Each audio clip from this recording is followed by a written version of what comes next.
boa noite. Bem-vindas e bem-vindos ao Centro de Pesquisa e Formação do SESC para o nosso segundo encontro do ciclo Sociedade Black Mirror. E depois abriremos para perguntas, é só levantar a mão e eu passo o microfone, ok? Muito obrigado.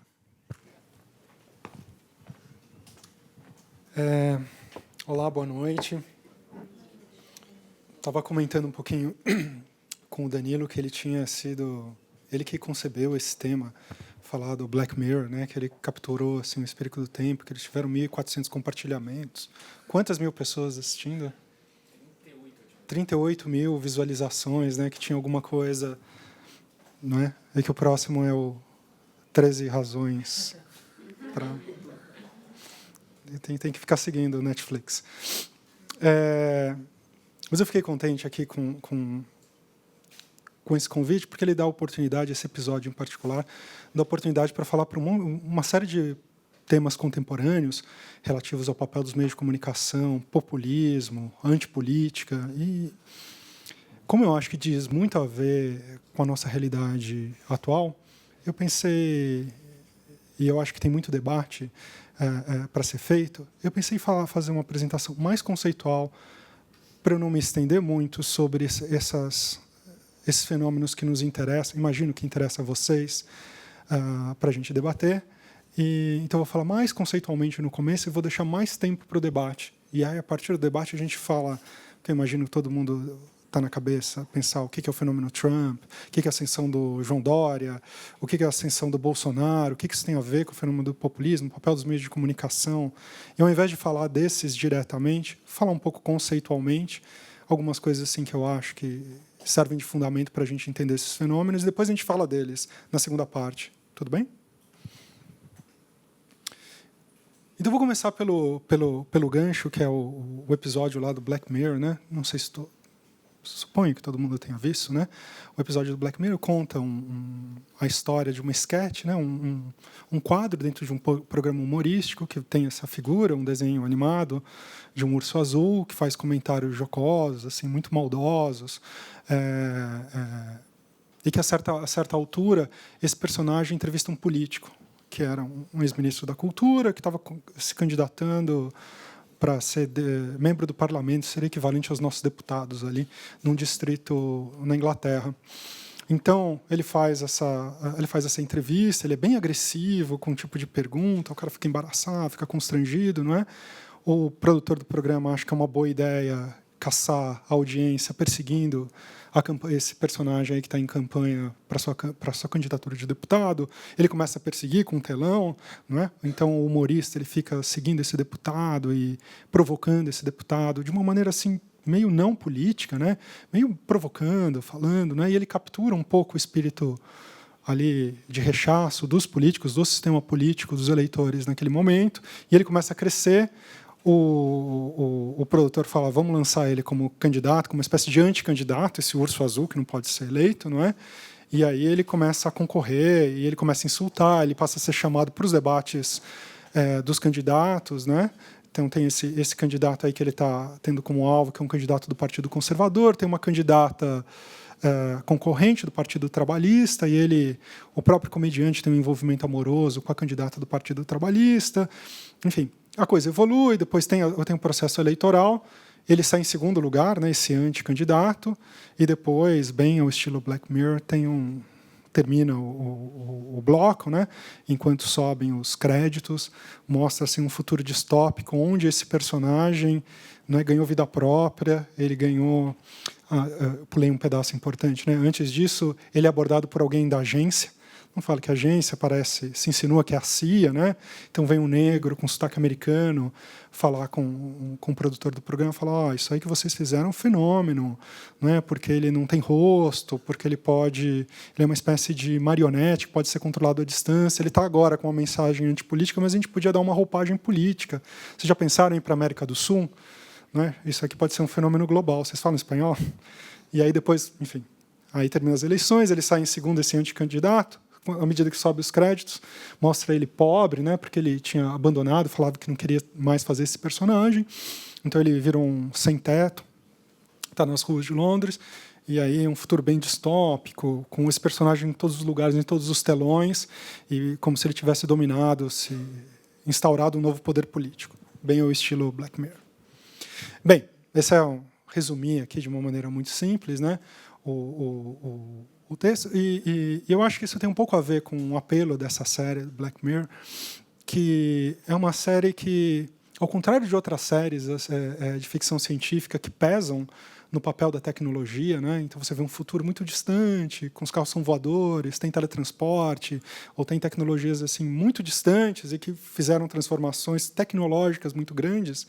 Na série Black Mirror, as mudanças tecnológicas são muito sutis, assim, são pequenas transformações, meio análogas às que a gente sofreu efetivamente, não é? E ela não explora tanto o advento das novas tecnologias, mas os processos sociais que advêm da implantação e do uso dessas novas tecnologias, né? É um pouco como se a gente voltasse no tempo, não muito tempo atrás, uns 10 anos, talvez 15 anos atrás, e falasse que todo mundo ia carregar um computador no bolso, que esse computador ia ter GPS. E isso já seria bastante estranho há 15 anos atrás, que a gente ia ter um computador com alta capacidade de processamento que você carregava no bolso, que você podia acessar a internet, que você podia combinar serviços de internet com GPS. E se você falar dos processos sociais que advieram do uso dessa tecnologia, as pessoas iam achar que era muito falso, que as pessoas iam tirar fotos peladas e ficar se trocando, que as pessoas iam ter aplicativos que elas escolhiam as pessoas pela aparência e se encontravam 30 minutos depois. Todos esses processos sociais iam parecer extremamente fantasiosos há 15 anos atrás, e não obstante, são eles que trazem, eles que nos geram espanto, né? Talvez muito mais espanto do que a gente ter um computador pessoal de bolso com GPS. Que é meio novidoso também, é meio surpreendente, olhando com o olhar de 15 anos atrás, mas os processos sociais são muito mais interessantes. Mas não é deles que eu pretendo falar para vocês. Queria usar esse de gancho, não é? Que esse fenômeno que está retratado na história, a história, o interesse para comentar o tempo contemporâneo são dois. Primeiro, a ideia de que uma figura que vem dos meios de comunicação possa ter uma rápida ascensão política. Esse é o primeiro dos elementos. A gente tem um monte de paralelos aí na vida, na política recente. A gente tem 2 apresentadores de programa de televisão, um que virou presidente da maior poder político da Terra, que é o governo dos Estados Unidos. A gente tem o nosso próprio prefeito, que também tem uma trajetória semelhante. Tem muitos, tem o Berlusconi. A gente tem um monte de casos na história recente, realmente um monte, e vale a pena a gente perguntar por que os meios de comunicação são um meio rápido de ascensão política. E o segundo elemento, que tem a ver um pouco com a trajetória do Aldo, do personagem do filme, é que ele acede politicamente muito rápido com o discurso da antipolítica. Não é? Ele vira um fenômeno político porque ele despreza os políticos. Não é? Todo, não é, aquele processo que é retratado na série, no episódio, não é? Na qual ele participa dos debates políticos, né? Ele está basicamente insultando os candidatos da política, e ele vira um fenômeno porque ele é capaz, ele expressa um sentimento de repúdio da política, de nojo da política, e ele vira um fenômeno político antipolítico. Não é? E isso também tem uma longa tradição na política, e tem uma história recente muito interessante. Um pouco, eu pensei em comentar esses fenômenos, mas evitando falar dos casos contemporâneos para a gente discutir eles. Então, falar um pouco, deixa eu pegar aqui minha cola, falar um pouco sobre 4 coisas, né? Primeiro, falar um pouquinho do papel dos meios de comunicação, para além do trivial. Acho que tem algumas questões que eu queria chamar a atenção. Falar sobre a crise de representação, falar sobre o fenômeno do populismo, e depois falar da polarização na política brasileira, e falar mais do Brasil. Então, são 4 coisas: meios de comunicação, crise de representação, populismo e a polarização brasileira. São 4 mensagens, mas tem algumas coisas mais difíceis que eu queria apresentar e que eu acho que fornece alguns instrumentos para a gente pensar os casos contemporâneos, que eu creio que é o que interessa a gente discutir. Então, começo pelos meios de comunicação, tentando sair do trivial. E a primeira coisa que eu chamo a atenção é o seguinte, né? Os meios de comunicação, eles são importantes porque eles formam consciência, né? A gente vive numa sociedade onde a gente não tem experiência, é uma sociedade tão complexa. Estou falando trivial, mas se a gente pensar um pouco teoricamente, as coisas ficam mais claras. A gente vive numa sociedade onde a gente não tem experiência direta das coisas. Numa sociedade mais simples, a gente vê o prefeito, vê as relações sociais, vê os comerciantes, vê as atividades econômicas das pessoas, e a gente tem uma intuição, às vezes imperfeita, mas a gente consegue fazer sentido da realidade sem intermediação. Mas quando a gente vive numa sociedade complexa, com divisão do trabalho, sob um Estado nacional de dimensões continentais, a gente não consegue formar juízo sem intermediação. A gente não consegue aprender a realidade sem algum tipo de intermediação. Mesmo a sua realidade. Eu sou professor da Universidade de São Paulo, ali do campus da Zona Leste. Me pergunto o que acontece na Zona Oeste. Eu sei um pouco, mas eu sei muito menos do que na Zona Leste. Pergunta o que acontece na USP de Ribeirão Preto. Eu sei muito pouco. Me pergunta o que acontece no ensino superior público na Universidade Federal de Pernambuco. Sei muito pouco. Nós estamos falando da minha atividade laboral, da minha atividade profissional, na qual eu vivo todos os dias. A minha capacidade de fazer uma inferência sobre o que está acontecendo na Federal de Pernambuco é muito pequena. O que dirá no Amazonas? O que dirá no interior do Rio Grande do Sul, no Mato Grosso do Sul, nas instituições privadas? E ainda no campo do ensino, o que acontece no ensino médio? Minha capacidade de aprender isso é baixíssima. Eu não tenho experiência direta que me permite falar qualquer coisa sobre esses assuntos. Tudo que eu sei sobre eles, que saem da minha experiência direta, eu sei por algum processo de intermediação. Eu sei porque eu li uma matéria no jornal, eu sei porque eu li um artigo. Do contrário, eu não consigo formar juízo sobre essas coisas, porque a minha experiência direta é insuficiente e os meus contatos diretos, falar com pessoas que são do meu convívio, é insuficiente para formar juízo. Por esse motivo, o meio de comunicação é fundamental, porque ele forma o nosso entendimento do mundo.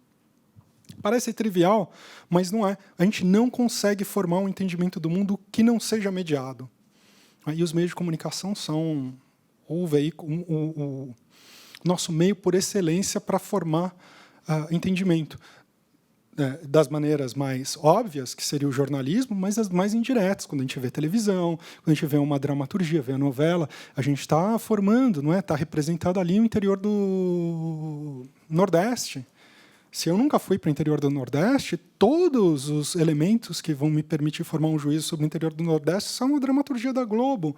Então, nós temos desde o jornalismo, desde a leitura de livros, até esses elementos indiretos, que é assistir um filme, assistir uma novela. Então, os meios de comunicação formam consciência.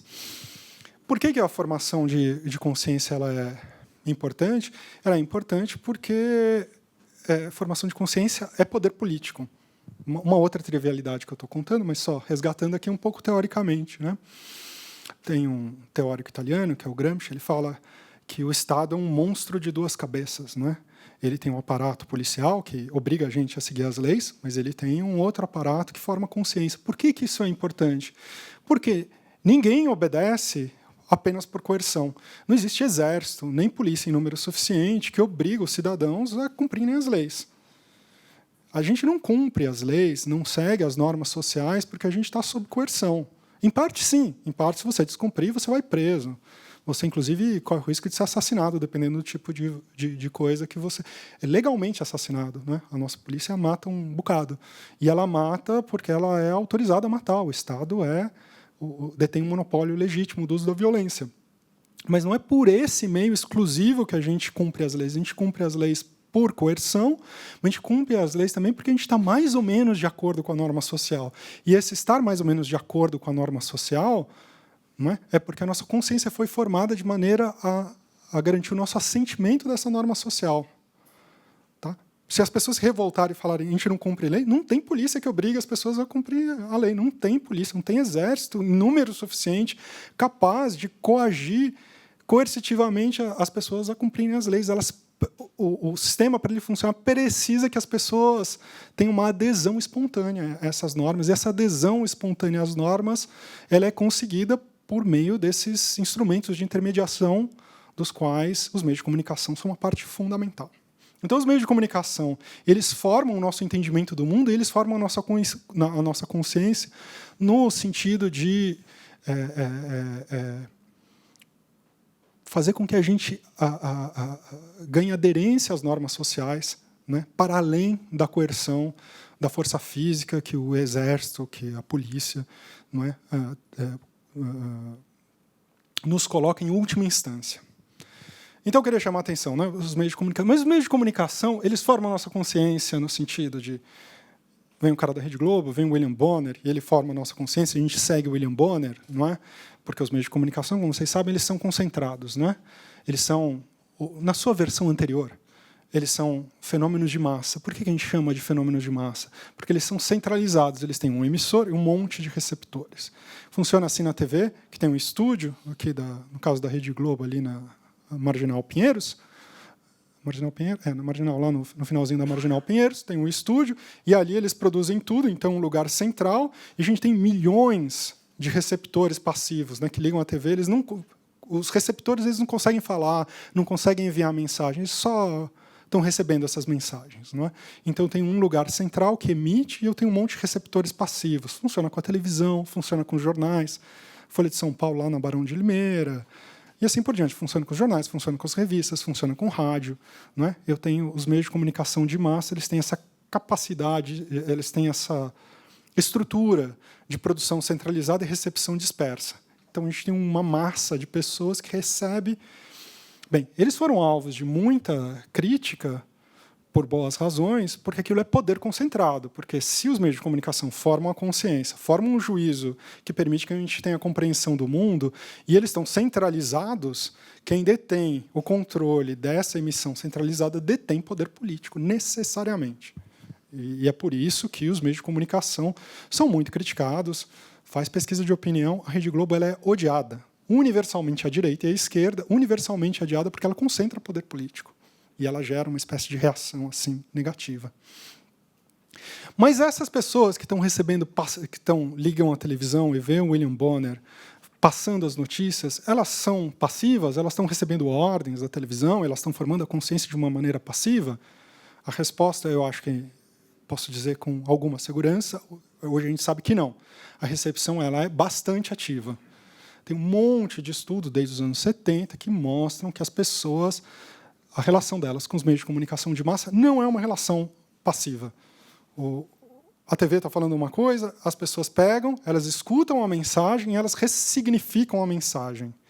Um monte. Aquilo forma uma espécie de repertório a partir da qual elas interpretam o mundo, no caso que a gente está discutindo, interpretam o mundo político, né, usam aquilo como uma espécie de instrumento, mas de uma maneira ativa, não de uma maneira passiva. Não é porque o William Bonner falou que a reforma da Previdência é boa que as pessoas acham que a reforma é boa. Tanto é, eu dei esse exemplo não por acaso, porque a Rede Globo, o William Bonner, tem a orientação editorial do Jornal Nacional é favorável à reforma da Previdência e a população brasileira é contrária. Mas eu poderia listar inúmeros exemplos onde os principais veículos de comunicação têm uma orientação editorial num sentido e a população tem um outro. Isso deveria ser suficiente para a gente entender que a recepção não é passiva, ela é ativa. Claro que é importante que esse órgão emissor central fique difundindo um determinado ponto de vista, mas isso não é suficiente para formar a consciência das pessoas. Hoje, quando a gente tem novos meios de comunicação, que são as mídias sociais, a gente consegue acompanhar esse fenômeno de maneira quantitativa. Por quê? Porque as pessoas usam a dupla tela, né? Elas assistem televisão, comentam no Twitter, assistem televisão, comentam no Facebook. Você tem um monte de estudo mostrando que as pessoas elas estão vendo, recebendo uma mensagem, elas estão comentando de uma maneira muito autônoma, muito ativa aquela mensagem que elas estão recebendo. Não é porque elas estão recebendo uma mensagem de determinado tipo que elas estão simplesmente reforçando, dizendo é isso mesmo, né?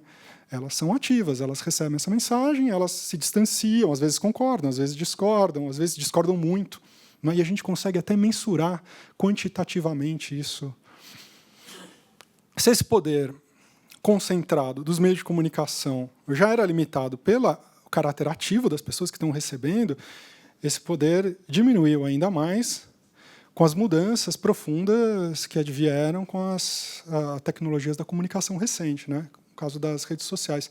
Tem um teórico espanhol, que é o Manuel Castells, ele fala assim, comunicação tem 3 modelos, 3 tipos. Tem essa de comunicação de massa que eu falei para vocês, né? Um ponto centralizado e um monte de receptores passivos, que é como funcionam as revistas, os jornais, o rádio e a TV, basicamente. E a gente tem um segundo modelo que é interativo, não é?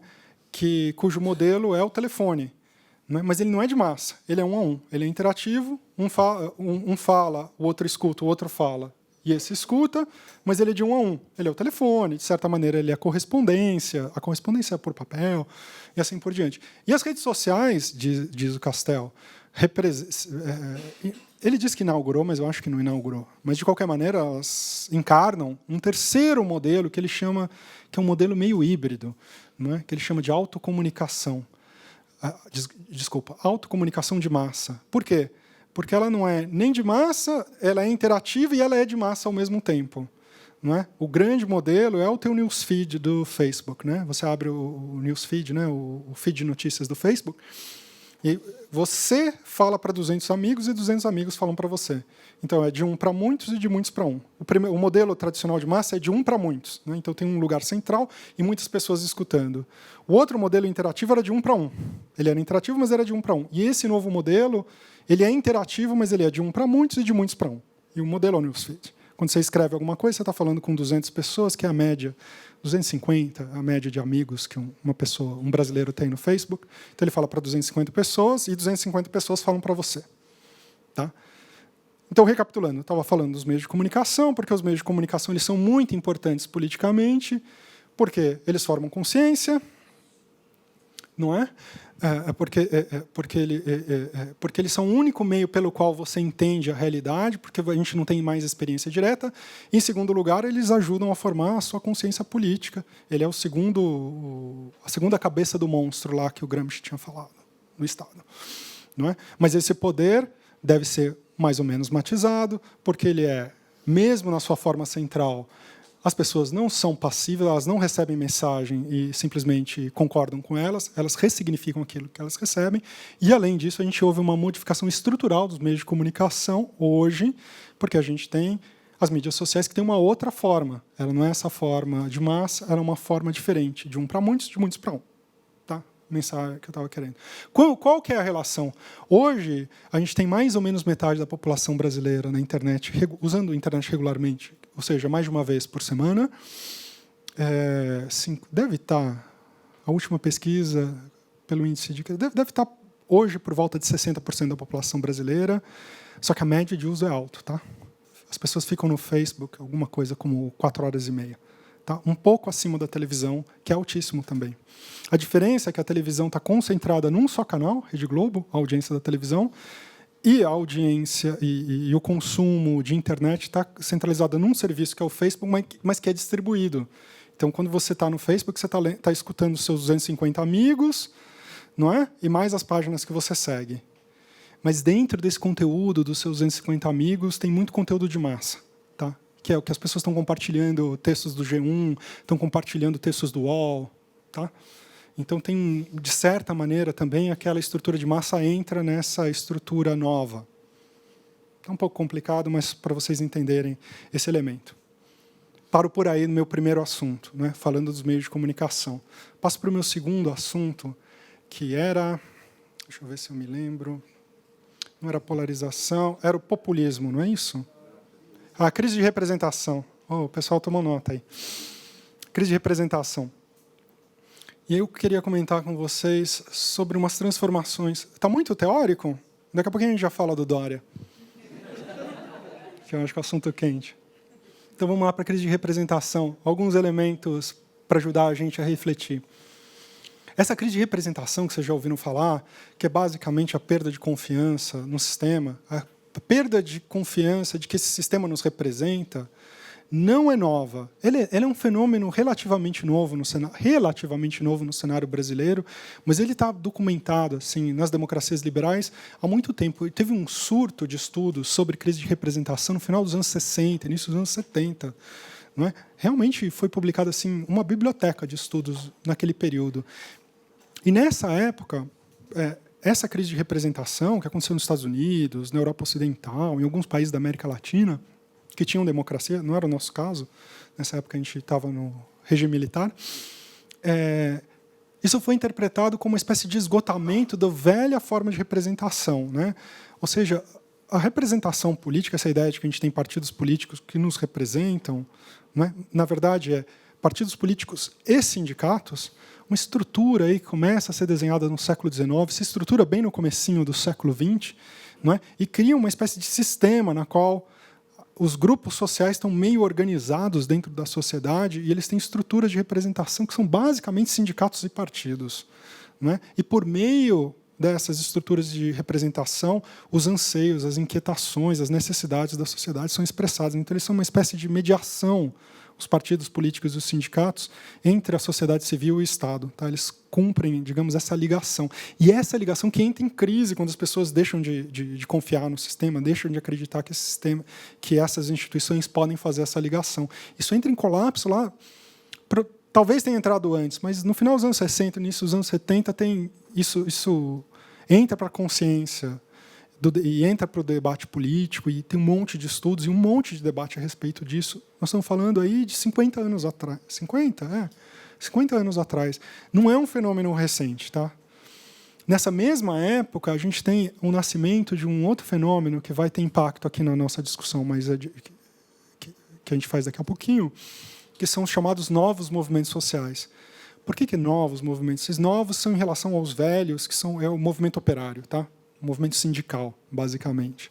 Os novos movimentos, movimento de jovens, movimento de mulheres, movimento negro, movimento dos homossexuais, assim, que são bem característicos aí, final dos anos 60, mas sobretudo dos anos 70, eles têm como característica a defesa, a valorização dos seus processos internos de democracia, entre outras coisas.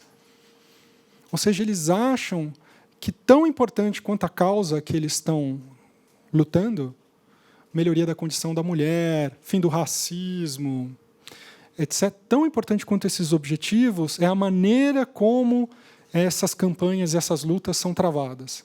E essa campanha ela tem que ser democrática. E houve, nesse começo, quando esses movimentos eram chamados de novos movimentos, nem se usa mais essa terminologia, porque tem 50 anos, tá? Mas nessa época se chamava de novos movimentos sociais. Uma das explicações que se dava a isso era justamente a crise de representação. Se dizia assim, as pessoas elas valorizam a democracia de eu estar num grupo e eu poder tomar decisões no movimento gay, no movimento de mulheres, no movimento negro, porque isso me dá um sentimento de política que eu não consigo mais ter por esses canais de representação que faliram. Tá?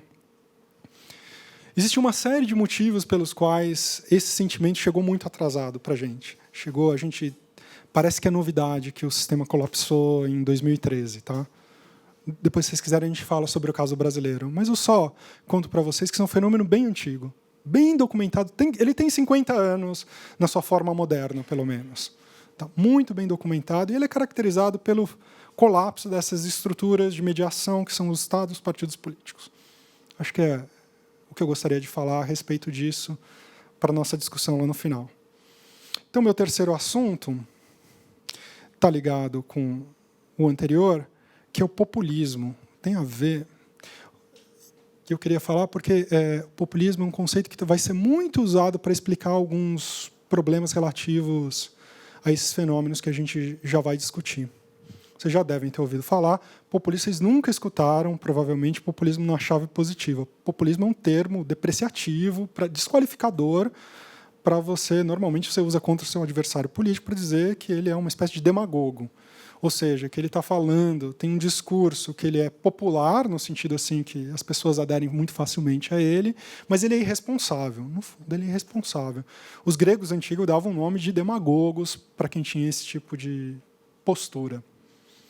E o populismo, no discurso corrente e no discurso jornalístico, quer dizer basicamente isso. No discurso histórico e sociológico, acadêmico, ele quer dizer coisas um pouco mais concretas. Mas eu vou deixar isso de lado, vou chamar a atenção para um desses teóricos, que eu acho que contribui bastante para o nosso entendimento, que é um argentino radicado na Inglaterra, que morreu um tempo atrás, que é o Ernesto Laclau. Ele escreveu um livro chamado Sobre a Razão Populista, e que teve muito impacto no entendimento dos fenômenos populistas contemporâneos. E o Laclau ele diz o seguinte: o populismo ele é desqualificado pelos adversários sempre, porque ele de fato é um fenômeno social que desarranja a maneira como o sistema político funciona. Ele fala, o sistema político, em geral, ele está organizado, ele tem estruturas duradouras, na qual elites políticas, políticos, profissionais e burocratas, eles meio se alternam no poder. Normalmente, um campo político bem organizado ele tem 2 campos. Às vezes tem mais de 2 partidos, como o nosso. Tem bem mais do que 2 partidos. Mas são 2 campos, mais ou menos. Esses 2 campos, mais ou menos, se alternam. Às vezes eles se reelegem, mas, para em seguida, tem uma alternância do poder. Isso, num período assim, de médio prazo, leva uma certa estabilidade no sistema, na qual essas elites elas vão meio se alternando. Então, o cara sai daqui, ele perdeu o governo federal, ele vai para o governo estadual, fica lá, e gera esse fenômeno dos políticos profissionais que ficam se alternando no poder com propostas administrativas um pouco diferentes, mas não substancialmente diferentes. Então, o sistema, que é esse fenômeno que a gente chama de tudo no sistema político converge para o centro. É difícil você fazer propostas políticas muito ousadas, porque o sistema te empurra para o centro, para você convergir para essas elites que ficam meio com nuance. O que as diferencia, se você pensar nas possibilidades políticas mais amplas, são apenas nuances. O Laclau diz o seguinte, o populismo é um fenômeno político na qual uma autoridade política, uma liderança política, ela mobiliza as pessoas, e, por meio da mobilização das pessoas, ele rompe essa forma burocrática de alternância de lideranças, ele rompe, ele fura esse bloqueio, com a força dessa mobilização popular, ele tenta fazer mudanças mais significativas. Laclau está fazendo uma leitura meio positiva do populismo, que o populismo ele é criticado porque ele assusta o funcionamento, ele desarranja o funcionamento normal do sistema ao trazer as pessoas para dentro da política. Ele vai mobilizando as massas, e normalmente são figuras carismáticas, com grande capacidade de mobilização popular e que mobilizam essas pessoas, mobilizam essa multidão, e com a força dessa multidão ele rompe o sistema político e com essa força capaz de romper o funcionamento ordinário, regular do sistema político, propõe mudanças mais ousadas. À direita ou à esquerda, pouco importa. E é por isso que eles são tão odiados, são taxados de demagogos, de irresponsáveis, porque eles arranjam, eles desconstroem o sistema. Então, o populismo é esse fenômeno que não é, na visão do Laclau, não é negativo. Um dos instrumentos do populismo é o que ele chama de significantes, é um apelo ao que ele chama de significantes vazios.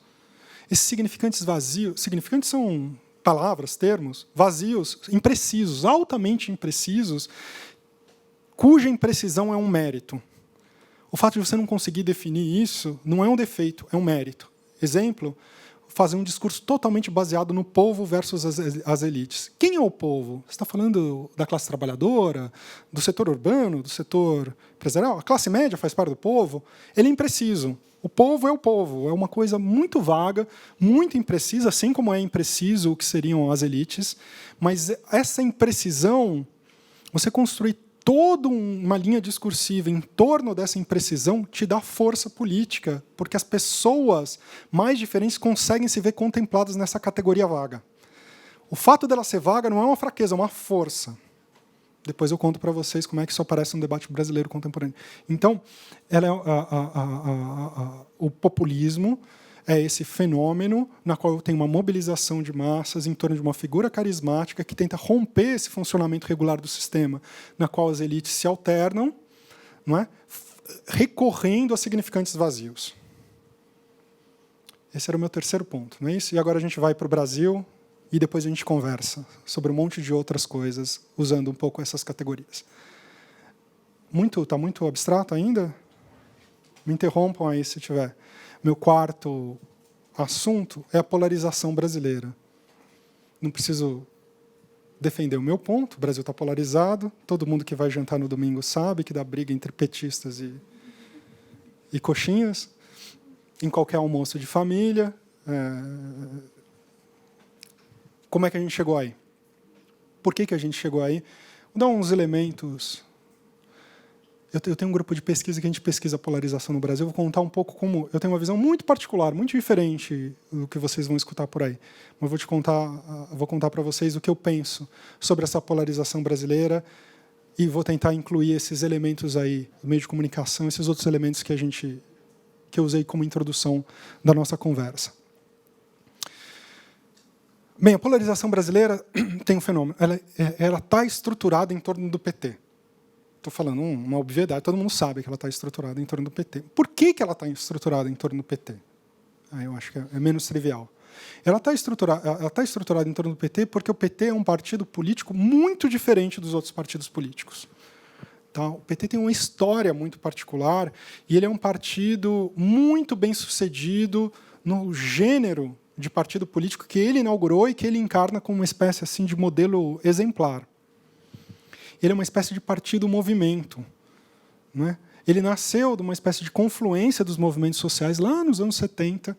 Né? Movimentos, a gente está falando de movimentos de todos. Nos anos 70, não é, para quem não viveu, o Brasil teve uma explosão de movimentos no finalzinho da ditadura.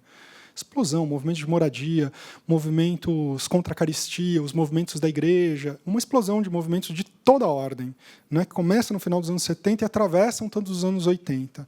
E o PT, entre outras coisas, ele foi a confluência desses movimentos. Esses movimentos eles se federaram de baixo para cima e optaram por fazer uma disputa do Estado pela via institucional.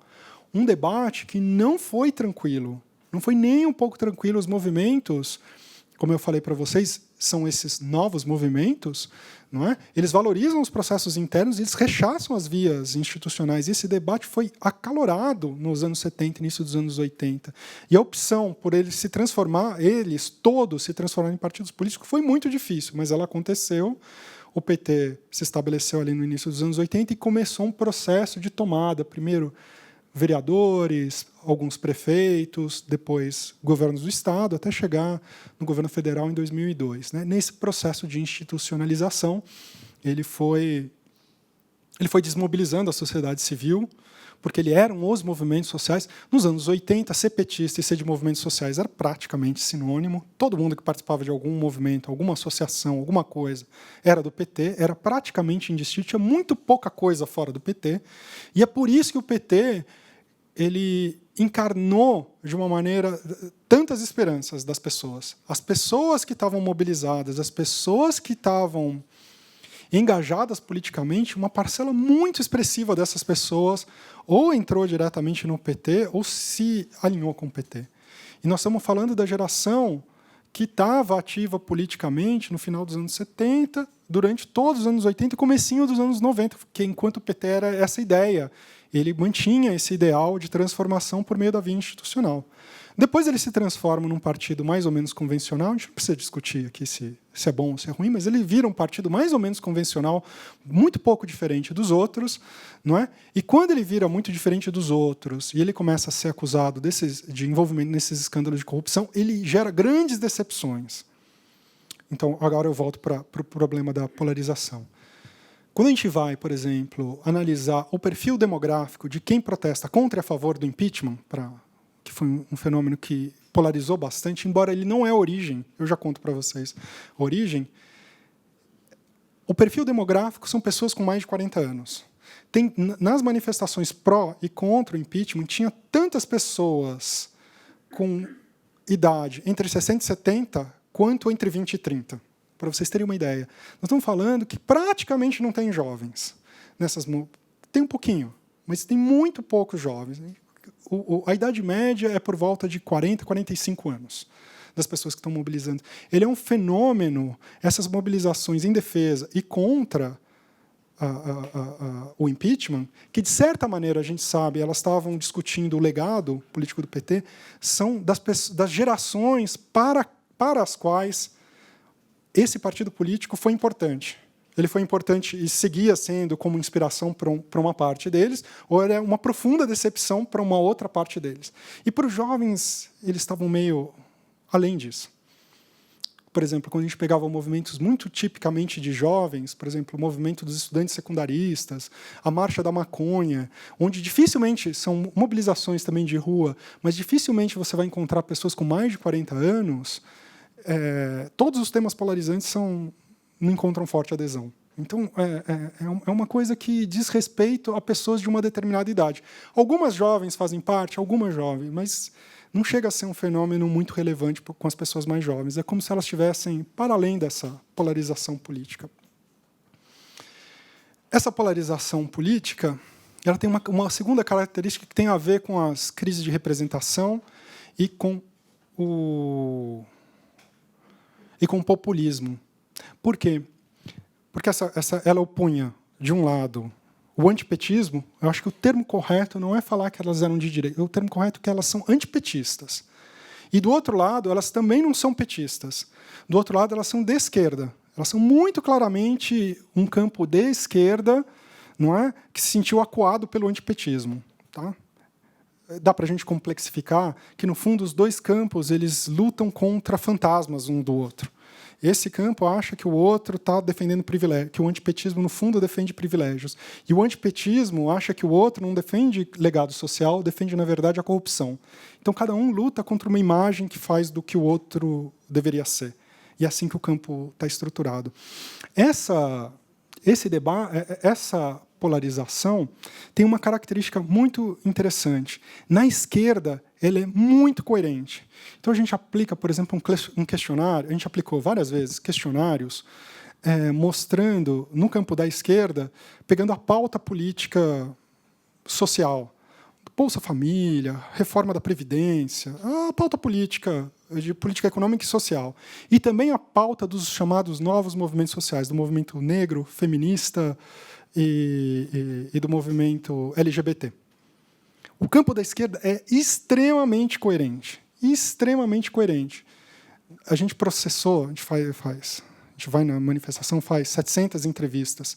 Tinha uma quantidade muito grande das entrevistas que os questionários eram idênticos. Idênticos. As pessoas não apenas são coerentes, como elas são muito parecidas. No outro lado, no campo antipetista, elas são muito diferentes. Elas são tão diferentes que você só consegue encontrar padrão aplicando programas matemáticos de análise estatística, sem os quais você olha para aqueles resultados, você não consegue ver nenhum tipo de padrão. Os padrões são tão fracos que você só vê com instrumentos de análise estatística. É muito confuso o outro campo. Por que ele é muito confuso? Porque ele é populista, no sentido do Laclau. O antipetismo é uma força populista. Não é? Depois a gente pode recuperar qual é a lógica do discurso antipetista. Ele é um campo extremamente amplo. Ele não é nem de direita, nem de esquerda. Ele não é nem anti-gay, nem pró-gay. Ele é um campo extremamente plural que tem em comum a oposição ao petismo, que é entendido como uma elite que se apropriou do Estado. A gente não precisa discutir se isso é verdade, isso não interessa, tá? Até porque a gente vai brigar. como nos almoços de família. Vai dar briga. Estamos tentando analisar meio de fora. Tá? O discurso é que o petismo ele é uma elite que se apropriou do Estado brasileiro e contra a qual a população está mobilizada. O antipetismo é a população. Nesse discurso. Não precisa ser verdade. Ele é um discurso que tem um significante vazio. Né? E é por isso que ele pode incluir gente tão diferente. Ao passo que o outro lado ele é extremamente coerente. E, no outro lado, não há crise de representação. No antipetismo, você pergunta qual o principal partido político, vai dar, eu não lembro de cabeça, mas vai dar os tucanos, vai dar o PSDB, mas assim, com 15%, 10%. Do lado de lá, vai dar PT com 70 e tantos %. Político que tem confiança, dá tudo 20% aqui no antipetismo. E Lula, Dilma, Haddad, dá tudo 80%, 90%. Então, num lado, o sistema não caiu. Não tem crise de representação e ele é coerente. E, no outro lado, ele é difuso. Ele é difuso e o sistema colapsou completamente. Tá? E aí, quando a gente faz uma mensuração, o lado antipetista é um pouco maior, mas não tanto maior. Por exemplo, a gente faz análises de rede e a gente vê que as pessoas que se interessam por política no Facebook, elas compõem um universo de alguma coisa como 12, talvez um pouquinho mais, 14 milhões de pessoas. Tá? São as pessoas que têm acesso regular à internet que se interessam por política. É um padrão semelhante do ponto de vista estatístico ao que acontece nos Estados Unidos, que também tem um monte de estudos sobre polarização que mostram uma parcela, uma participação. O resto das pessoas não está polarizada. Não apenas não está polarizado, como não se importa com política. Tá? Elas não frequentam as páginas políticas do Facebook. Mas essas 12, 14 milhões, elas frequentam. E elas estão completamente polarizadas. Tá? Completamente. A gente faz um grafo, que é uma estrutura matemática que mapeia a polarização, não é? Que tem pontos agrupados por nós, e dá assim, 2 clusters, né? 2 conjuntos completamente separados, com um grande vácuo aqui no meio, com alguns pontinhos ligados ao ambientalismo, que é uma coisa mais ou menos comum aos 2 pontos. Tá? O resto, assim, mundos separados. De um lado está o MBL, está o Bolsonaro, está o Dória, está o Fernando Henrique, enfim. E do outro lado está o PT, está a Dilma, está o movimento feminista, e tem um enorme penhasco separando esses 2 mundos. Eles estão completamente separados. Mas essa separação, a definição de polarização política é dupla, né? São 2 coisas. Quando a gente fala de polarização na literatura da ciência política, a gente vai falar polarização e antagonismo, que é isso aí que a gente vê, né? Esse antagonismo bem pronunciado, e alinhamento. Ou seja, não é só que eu tenho posições antagônicas, mas essas posições são alinhadas. Ou seja, todo mundo de cada um dos campos tem as mesmas posições sobre uma série grande de questões. Só que, no nosso caso brasileiro, a gente tem esse fenômeno populista, como se fosse uma espécie de polarização manca, se vocês quiserem. Porque um lado está alinhado, o antagonismo existe, mas um lado está alinhado e o outro lado não está alinhado. Isso gera uma série de implicações para esses fenômenos que a gente pode discutir e que eu não discuti de propósito para a gente poder fazer isso interativamente. Então, tá bom. Eu acho que eu paro por aqui. Queria dar alguns conceitos para no debate interativo a gente poder discutir os problemas contemporâneos à luz desses conceitos que eu acho que eles vão jogar a luz para uma série de coisas que estão acontecendo hoje na sociedade brasileira e também fora do Brasil. Bom, gente, alguma pergunta já? Aqui? Sim, por aqui. Boa noite. Voltando um pouco para o episódio do Black Mirror, o que dá para entender é que, principalmente que todo mundo assistiu, é que, independentemente do ícone, o poder que tem o desenho, o bonequinho lá, etc., como ele é manipulado, usado, etc., o que vem depois é, aparentemente, uma sociedade muito autoritária, né? Quando está passando os letreiros, ele, além de estar vivendo na rua, vem uma polícia autoritária, espanca ele e tal. Então, eu queria que você falasse um pouco sobre isso. Quer dizer, o que está acontecendo ali, independentemente de Brasil, Estados Unidos, mundo, né? Dá a sensação que o que pode vir é uma coisa autoritária depois disso. Por exemplo, o Black Mirror é passado na Inglaterra, um país, entre aspas, de primeiro mundo, mais esclarecido, etc., etc. Esse bonequinho tem poder mesmo numa sociedade mais educada, que não prefere votar nesse bonequinho do que em qualquer outro dos outros políticos. E vem uma sociedade autoritária depois disso. Então, isso que eu queria entender melhor. Tá bom. Eu respondo já ou onde faz mais de um? Pode responder, ou se não, pega a segunda pergunta e já responde as 2 também, pode ser. Quem mais levantou a mão aqui? A você. Você chegou a comentar que o populismo é algo que rompe com o sistema político tradicional, assim. Existem casos, por exemplo, eu não sei se está certo, mas eu penso que existem casos do populismo que talvez não rompa tanto com o tradicional. Ele só aparente ser algo mais populista, tipo um caso de um Maluf da vida, assim, que na questão de marketing dele ele era algo muito próximo do povo, faz as obras e tal, mas na questão de backstage assim era uma bem político tradicional mesmo. Queria saber se isso se enquadra de fato na questão do populismo. Bom, eu vou começar pela sua, né? Porque essas reações, a crise esse momento de crise do sistema de representação, ele abre as possibilidades para candidatos de fora do sistema político, que é o que acontece ali, né? Deixa eu levantar.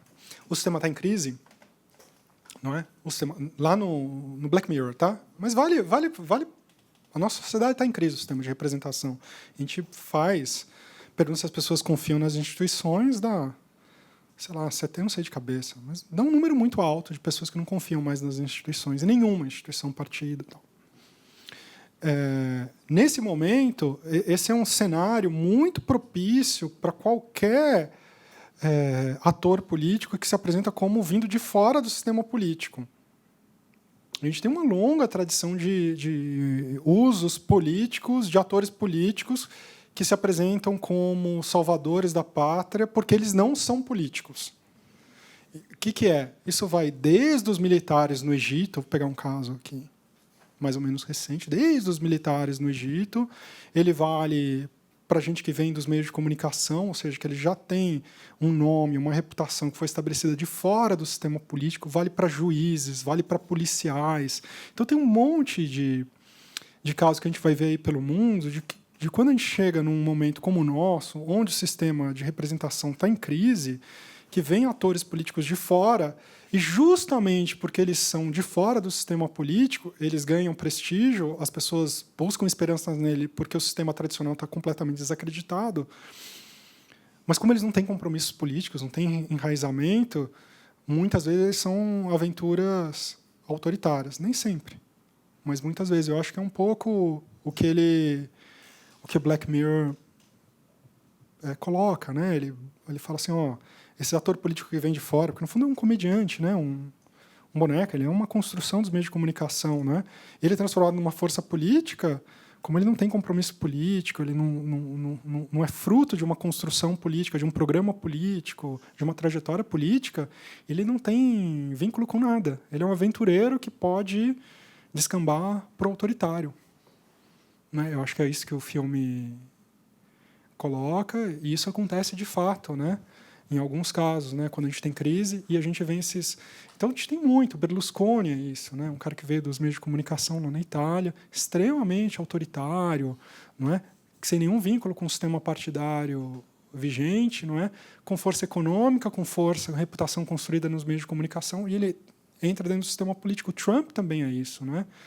O Trump, ele é um bilionário, ele era uma celebridade enquanto bilionário, apresentador de um programa de TV, e ele fura o próprio Partido Republicano, derruba todas as grandes figurões do Partido Republicano nas prévias e derruba o candidato, os Clinton, que tem a maior máquina eleitoral dos Estados Unidos, de uma maneira vindo por fora, né, do sistema político.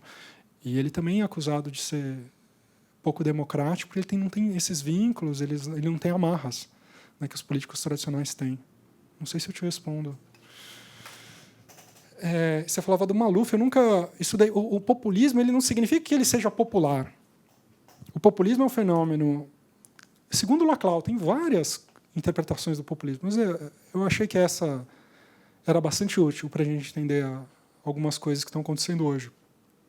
Ele diz o seguinte, é uma pessoa que tem uma liderança altamente carismática e que apela para o povo. Não é só que ele se comunica diretamente, não é? Ele mobiliza diretamente o povo. Existe uma relação entre o povo e essa liderança direta, que não é mediada, por exemplo, pelos sindicatos, não é mediada por partido político, é ele com as pessoas. Não é? E essa comunicação direta faz uso de significantes vazios, do tipo povo, coisas assim muito amplas, ou os brasileiros, ou qualquer outro significante vazio, que ele é vazio deliberadamente, porque todo mundo consegue se ver nele. Então, você vê, por exemplo, quando um partido muito ideológico fala assim, não, nós, de esquerda, você prefere nós, da esquerda revolucionária, quanto mais puro ele for, na verdade, o apelo é uma identidade política. Então, ele está recortando o eleitorado em identidades cada vez menores. E, portanto, o apelo dele é pequeno. Ele é o oposto do que o populista está falando. O populista ele não está falando, ele não quer saber se você é de esquerda ou se você é de direita, se você é rico ou se você é pobre. Ele está apelando ao povo. Então, todo mundo pode ser partícipe desse processo de mobilização, pode se ver nesse discurso, não é? Isso faz com que ele também tenha... Esses fenômenos populistas eles são difíceis de aprender, porque eles ficam mudando de posição, né? Quem está hoje no cenário jogando esse jogo de maneira mais clara é o Podemos na Espanha, né? O Podemos é um partido que se autodefine como populista. E ele muda de posição muito, ele não se define como de esquerda, ele joga esse jogo muito com essa teoria na cabeça, né? E conseguiu reestruturar todo o sistema político espanhol dessa maneira, né? Ele hoje disputa aí o segundo lugar. Ele hoje é o terceiro, mas com forte chance de se tornar a segunda força política na Espanha. Temos uma pergunta aqui na internet, enviado pela Michele Cândida dos Santos. Mas será que nós, como escola e família, não estamos falhando ao formar os cidadãos? Apesar de toda a qualidade de informação que está sendo dada, temos a impressão que a consciência individual tem se mostrado falha. A liberdade de expressão tem sido substituída pela liberdade de ofensa. Onde estamos falhando? Ou será que as redes sociais estão dando mais voz aos, entre aspas, idiotas, e parece que eles estão se sobressaindo? Enfim, acho que é uma pergunta de desabafo. Vou pegar um pedacinho dessa pergunta aí, que é o papel dos meios de comunicação, né? Que tem duas, né? Bem, os meios de comunicação, o que tem a ver com populismo, crise de representação? Por que a gente começou e por que o... Bem, porque os meios de comunicação são um trampolim extrasistêmico, de fora do sistema político. Eles chegam em todas as casas, não é? Eles formam consciência, eles são poder político, indubitavelmente são. Menos, não é que eles formam consciência, eu falei para vocês que a recepção é ativa, mas, obviamente, que eles formam consciência, não é? E eles formam reputação, e é por isso que eles são um ótimo trampolim para quem quer entrar no sistema político por fora, vindo de fora. E não é à toa que muitas soluções para quando a gente tem uma crise de representação é gente que vem por ou de maneira direta ou de maneira indireta. Maneira direta é um apresentador de TV, é o Trump, é o João Dória, né? Gente que era da televisão, é o Berlusconi, cara que era dos meios de comunicação, uma figura dos meios de comunicação, que o Jean Willis é isso. A gente tem um monte de casos, tá? Uma pessoa que gera uma reputação nos meios de comunicação e que entra, ele corta caminho. Ele não se faz enquanto político, ele vem pelos meios de comunicação, ele vem de fora e ele vem também com esse simbolismo de que ele é um não político que está entrando na política. Mas, nas redes sociais, a gente tem esse outro fenômeno, a gente tem características próprias, que é essa comunicação distribuída, né? Como eu falei, o Facebook, as pessoas passam mais tempo no Facebook que na televisão hoje, embora seja um número menor de pessoas. Para arredondar, metade das pessoas, enquanto 90% passam um tempo também muito grande na TV. É menos pessoas, mas já é mais tempo. E se você faz a projeção do gráfico, daqui a poucos anos o Facebook vai ser mais importante do que a televisão enquanto meio de comunicação. Nem nos Estados Unidos ainda é, mas está caminhando rápido. Em poucos anos vai ser tanto lá quanto aqui. 5, 7 anos, alguma coisa dessa ordem de grandeza vai ser o principal meio de comunicação. Então, só que o Facebook ele é participativo. Ele não é aquele modelo na qual eu tenho uma pessoa falando e um monte. Todos nós participamos. No entanto, ele é atravessado por essas formas massivas dentro dele. Como que ele é atravessado? Quando você vê no Facebook, eu vou falar o Facebook, porque o Facebook é muito mais importante no Brasil que o Twitter, tá? Em outros países o Twitter é mais importante. Eu vou falar do Facebook, que no Brasil é o grande campo de jogo político. No Facebook você compartilha muitas notícias que são nesse fenômeno, nesse formato, um centro emissor e um monte de... Então você vai pegar matéria do G1 ou matéria dos veículos alternativos, do Brasil 247, da Folha Política, desses outros... Não importa se é do alternativo ou do grande meio. Você está pegando uma matéria que foi construída centralmente e você está inserindo dentro dessa comunicação distribuída. Tá? Então, essa comunicação distribuída está um pouco contaminada também por essas formas anteriores, mais de massa. Isso faz com que quem domina ainda os meios de comunicação de massa tenha muita penetração, apesar do crescimento das redes sociais. Elas estão crescendo, mas elas não estão tirando totalmente o poder, embora estão tornando mais democrático. A gente tem um monte de fenômeno de gente que vem dos meios desses novos, que vem da internet, para simplificar, e que estão ascendendo politicamente, né? A gente teve aqui o Fernando Holliday, a Sâmia Bonfim, os dois vereadores, eles são dois fenômenos que a gente não conceberia sem as redes sociais. Tá? Eles são fenômenos também da emergência desse novo.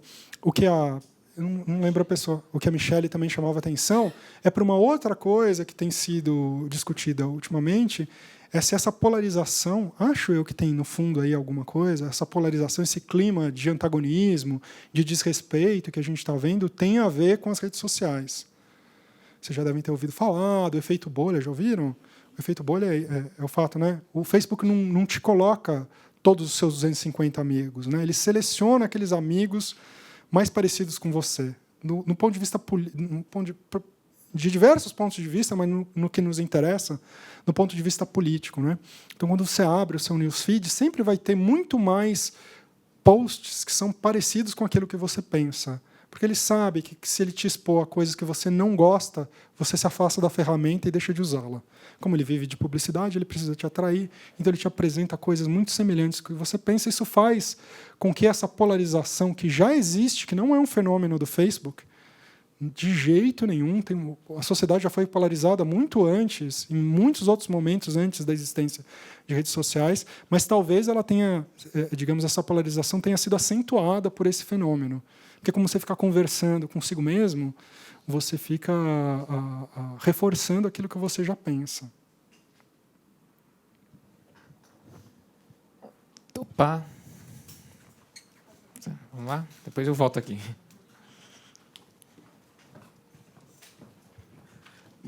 Boa noite.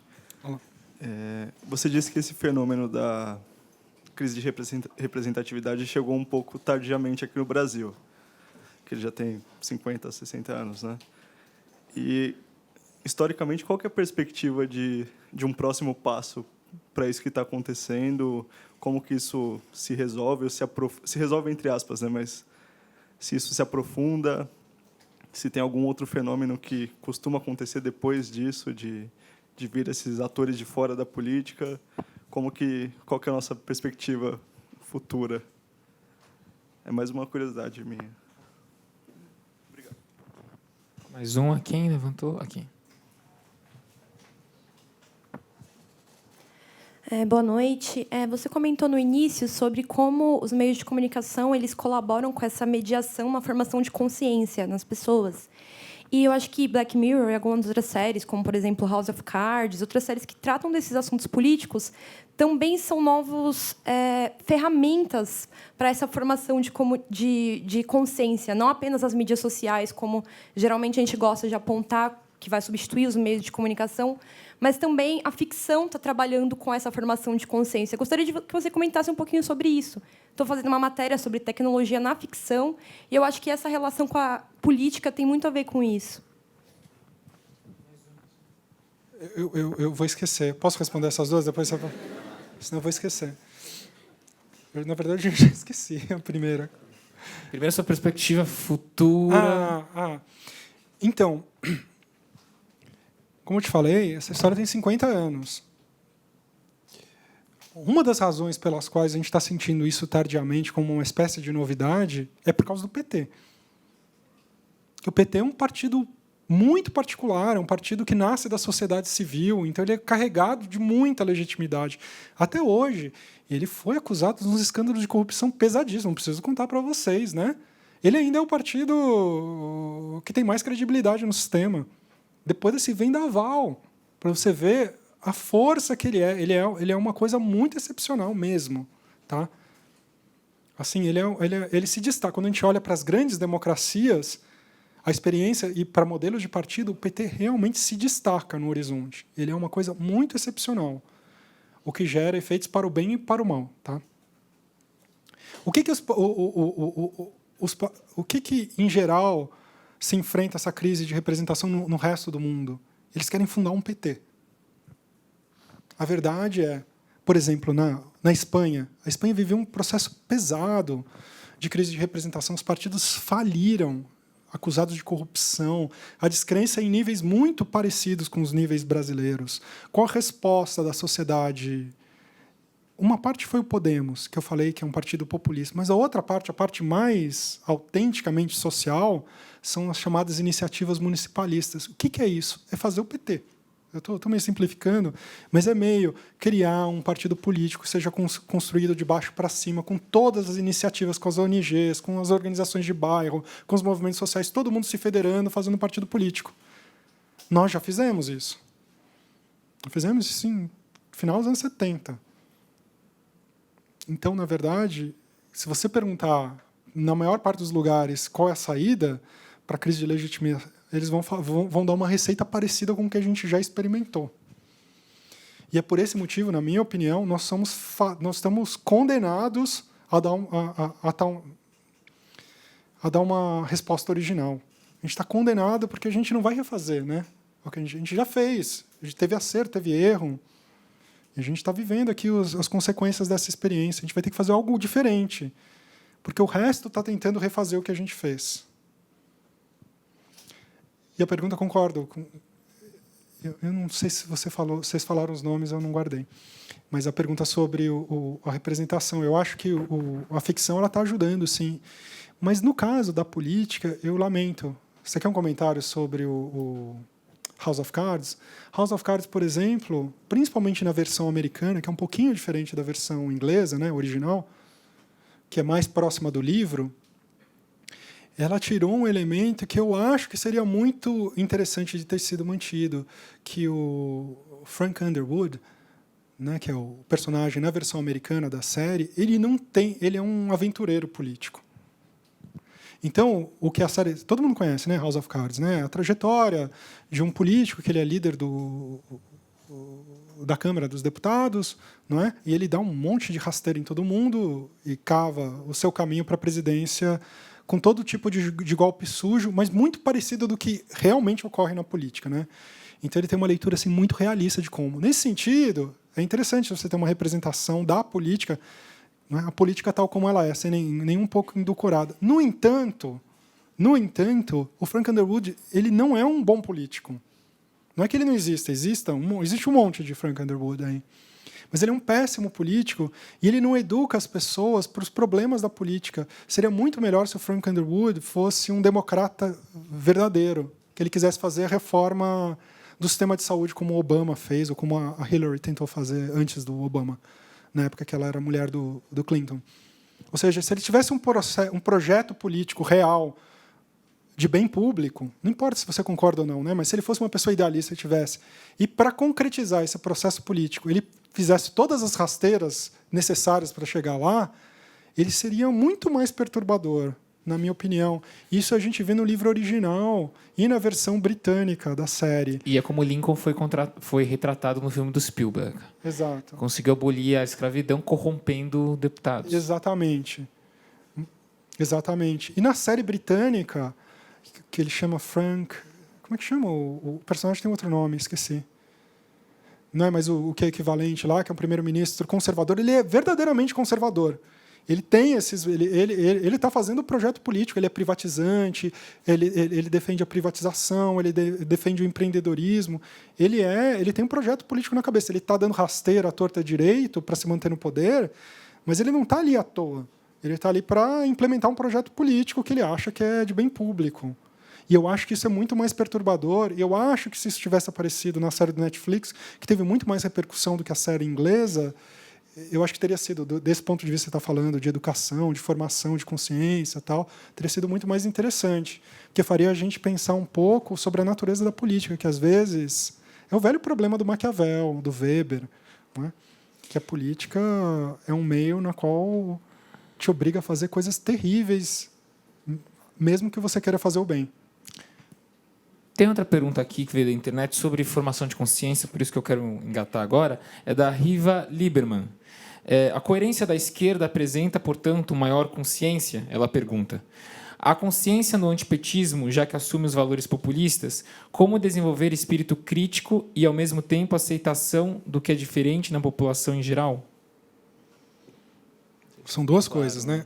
Diferentes, né? Eu não estou dizendo que a direita é menos coerente que a esquerda, tá? Estou falando que o antipetismo não é de direita. Aliás, uma das coisas muito claras é que o antipetismo não é de direita. O antipetismo é uma coisa difusa. Uma difusa. Por exemplo, a gente vai na manifestação anti-impeachment, a gente fez alguns surveys, né? Aplicação de questionários. E, aparentemente, a liderança é de direita. Né?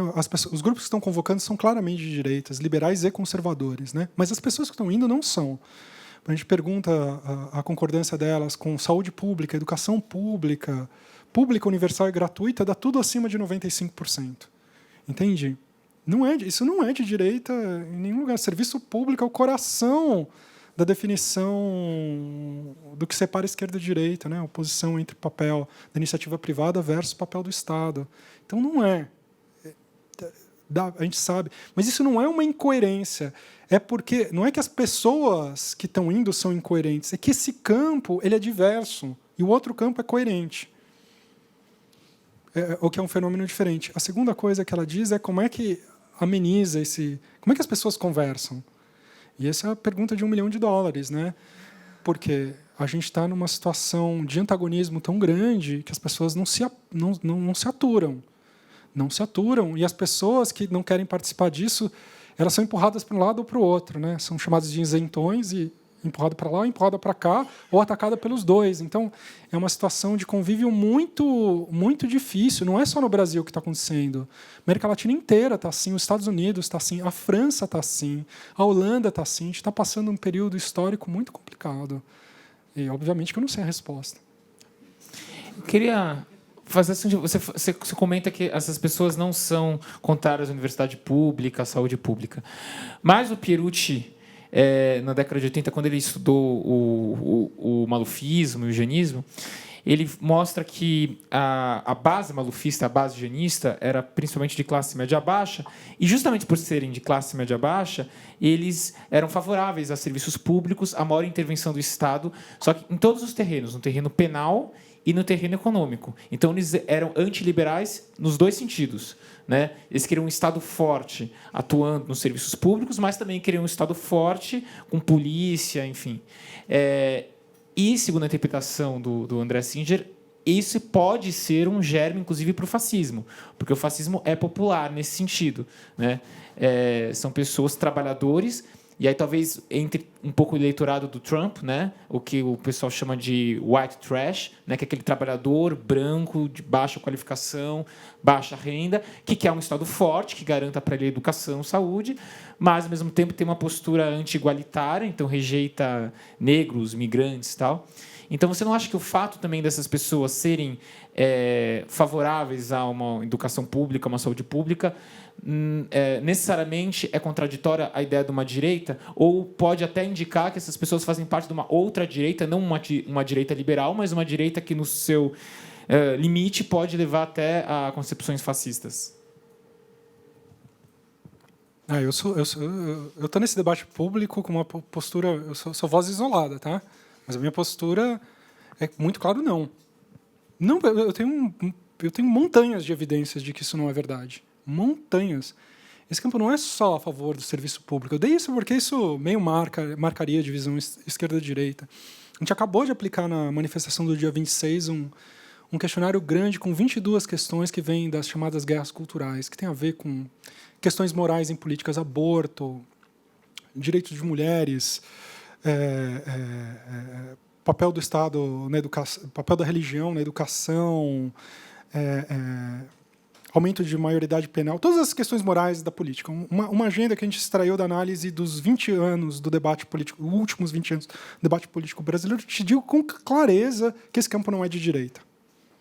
Não quer dizer que não tenha pessoas. Obviamente tem pessoas de direita, tem pessoas de esquerda, tem pessoas no meio. Ele não tem nenhuma. E o outro lado, ele é completamente alinhado. Então, você pegar tudo que tem a ver a favor de cotas, a favor do direito das mulheres, a favor do movimento negro, quando a gente vai num protesto anti-reforma da Previdência, todo mundo responde igualzinho. Todo mundo, aquele campo está completamente alinhado, ele é coerente e alinhado. E do outro lado, está completamente desalinhado, é completamente plural. Você olha os percentuais, você não encontra linha ali. Você realmente tem que fazer um tratamento estatístico bem sofisticado para você ver algumas linhas.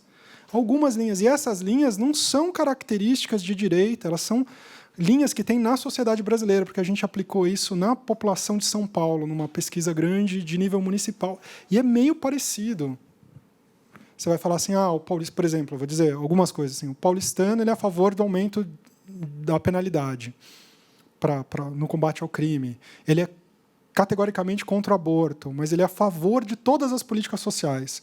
Aumento do mínimo, Bolsa Família, contra a reforma da Previdência. Mistura tudo. Você vai falar isso é de direita? Isso não é de direita, não é de esquerda. Ele é uma coisa, uma mistura ali. Tem grupos muito, se você fizer recorte, tem grupos muito coerentes lá dentro. Mas enquanto campo, esse campo que está mobilizando, que estava mobilizando contra o petismo, ele não é coerente. Eu acho que a gente tem muitas informações hoje para dizer que ele não é coerente. Ele é muito diverso. Tem mais uma pergunta aqui, né? Você queria fazer? Na verdade... Tá dando para ouvir?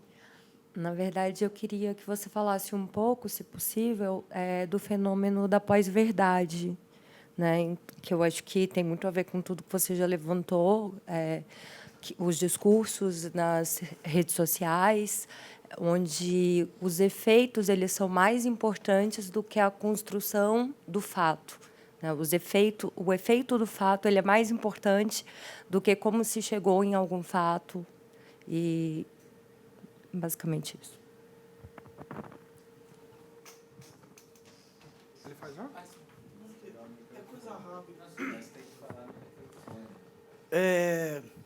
No episódio do Valdo, o discurso dele é muito apolítico. E o resultado eleitoral do discurso apolítico do Valdo beneficiou o candidato conservador, que vai ganhar as eleições quando o Valdo começa a fazer os ataques. Isso me reporta que, em 2013, nas mobilizações que teve aqui no Brasil, um sentimento apolítico em relação aos partidos era muito presente. E esse sentimento que foi construído em 2013, ele se desenvolve para chegar nas polarizações que se dá em 2014, 2016 e agora. Então, a minha pergunta é bem direta, que, de certa forma, queria que você comentasse que o apoliticismo ele está totalmente com o seu cordão umbilical vinculado às políticas conservadoras. Digo de forma concreta, que é o que apareceu, que está aparecendo mundialmente isso daí. Trump, enfim, é isso. Essa é uma longa... Eu não vou conseguir responder brevemente. Essa é uma pergunta complicadíssima, cabeluda. Deixa eu fazer aqui. E depois... Tá ligado aí, né? Eu vou mostrar uns gráficos para falar de junho e a polarização brasileira, que é muito importante. Essa ligação, como é que eu vejo? Mas sua pergunta era sobre pós-verdade. Eu não gosto desse termo pós-verdade, tá? Eu não vou nem entrar. Mas, assim, eu vou falar da difusão de notícias, de informações não verificadas, para usar um termo mais neutro. Depois, se você quiser, eu te explico por quê. Esse fenômeno é um fenômeno que, por um lado, não tem nada de novo, mas ele tem uma forma nova. E essa forma tem a ver com a polarização, a estrutura da polarização que a gente vive atualmente com as redes sociais. Primeiro, por que ela tem a ver com a polarização? Porque a nossa polarização é diferente de outras polarizações que a gente teve no passado. Por exemplo, quando a gente fala, eu falei, polarização é alinhamento e antagonismo, tá? Se você pegar em qualquer dicionário de ciência política, ele vai te dar esses dois elementos. Mas muitos fenômenos de polarização, eles são de polarização das elites. Assim, nós estamos falando assim, dos partidos políticos ou dos militantes dos partidos políticos. Estamos falando e da alta burocracia. Então, por exemplo, muitos estudos de polarização vão pegar padrão de votação e vai falar, esse conjunto de partidos vota de um jeito, sempre nessas questões, e o outro vota. Então, fala, tem um acirramento das posições, então tem antagonismo, e tem como que chama o termo que está todo mundo... Um alinhamento, obrigado.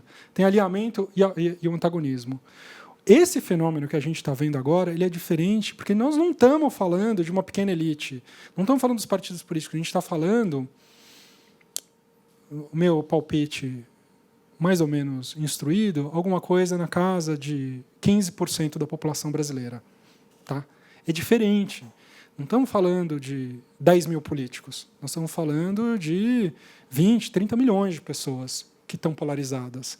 É um fenômeno muito diferente. Acontece a mesma coisa nos Estados Unidos, eles também estimam aí 10 a 15, varia dependendo do estudo de pessoas que estão polarizadas. Não é a sociedade como um todo. Quando a gente aplica questionário em São Paulo, não dá.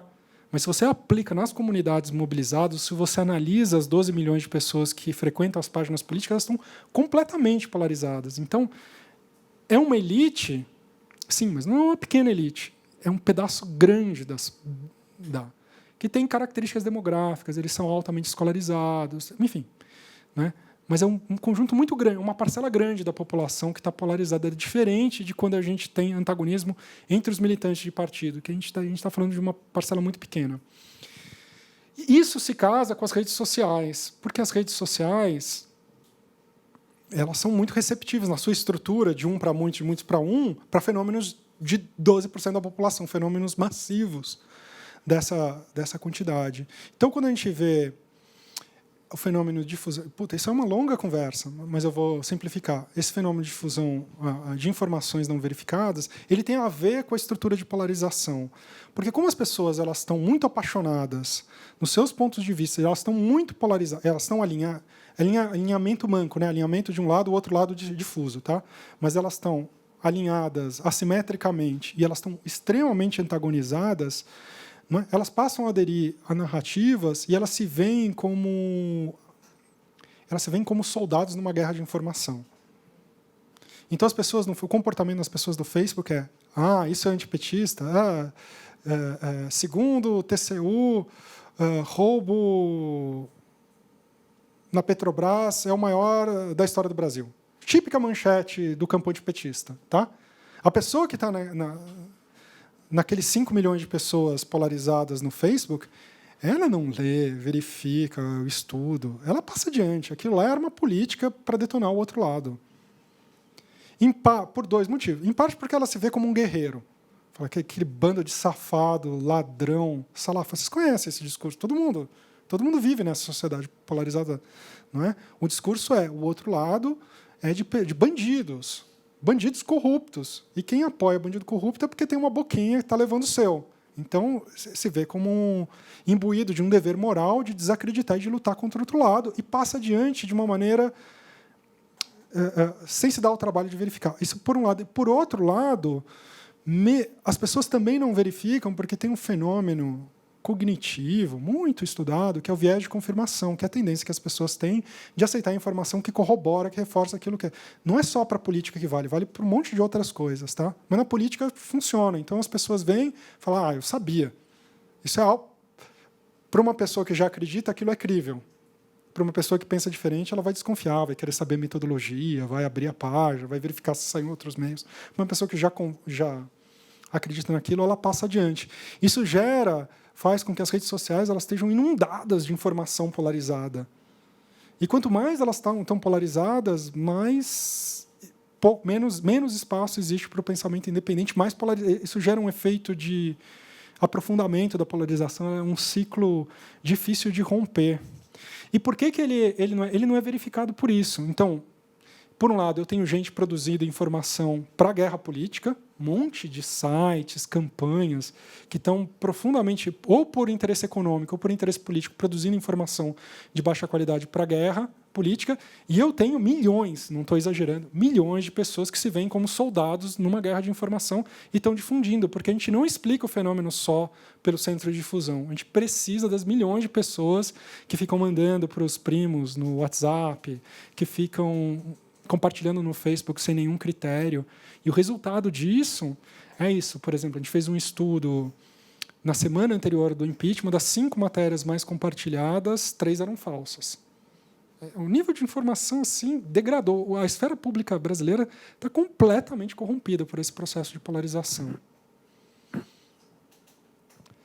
Agora a tua pergunta simples sobre junho. Nada do que eu estou falando para vocês é lugar comum, tá? Não pensem que os teóricos, os políticos estão estudando isso. Eu acho que eu tenho uma versão bem particular. Um pouco vocês saberem que o debate não está caminhando para aí. Mas eu obviamente, estou convicto do que eu penso. Sobre junho de 2013. Sente um bom jeito. Daqui a pouquinho eu mostro para você. Eu vou deixar um pouquinho para o final, porque eu tenho que acessar, senão eu vou interromper aqui a nossa conversa. Mas se a gente pega um grafo de junho de 2013, vocês sabem, né? Junho de 2013 começou com as manifestações lá contra o aumento da tarifa, aqui em São Paulo. Não só, São Paulo e Rio.